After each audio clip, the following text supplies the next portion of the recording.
চীনের উহানে ২০২০ সালের প্রথম দিকে শুরু হয় করোনা ভাইরাস সংক্রমণ। কয়েক মাসের মধ্যে বিভিন্ন দেশে ছড়িয়ে পড়ে, যার মোকাবেলায় সামাজিক দূরত্ব, লকডাউন ও মাস্ক পরার মতো নানা বিধিনিষেধ আরোপ করা হয়। এরপরও মহামারী রূপ নিয়ে টানা ৩ বছর বিশ্বজুড়ে তাণ্ডব চালায় করোনা, যা প্রায় ৬৯,৮০,০০০ মানুষের প্রাণ কেড়ে নিয়েছে।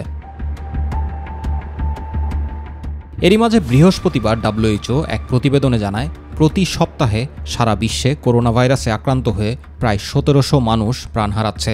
WHOর মহাপরিচালক টেড্রোস আধানোম গ্যাব্রিয়েসুস কোভিড-19 ভ্যাকসিন গ্রহণের হার হ্রাসের বিষয়ে সতর্কবার্তা দিয়েছেন। গেব্রিয়েসুস এক সংবাদ সম্মেলনে বলেন, স্বাস্থ্যকর্মী এবং ৬০ বছরের বেশি বয়সী ব্যক্তিদের মধ্যে কোভিড-19 ভ্যাকসিনের কভারেজ হ্রাস পেয়েছে। তারা করোনা ভাইরাসে আক্রান্ত ঝুঁকিপূর্ণ জনগোষ্ঠীর মধ্যে রয়েছেন।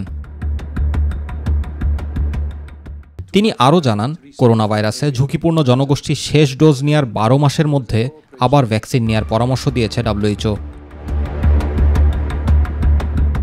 একই সঙ্গে ভাইরাস নজরদারি এবং সিকোয়েন্সিং বজায় রাখতে ও সাশ্রয়ী মূল্যে এবং নির্ভরযোগ্য পরীক্ষা চিকিৎসা এবং সবার জন্য ভ্যাকসিন নিশ্চিত করার জন্য বিশ্বের সরকারগুলোর প্রতি আহ্বানও জানিয়েছে WHO।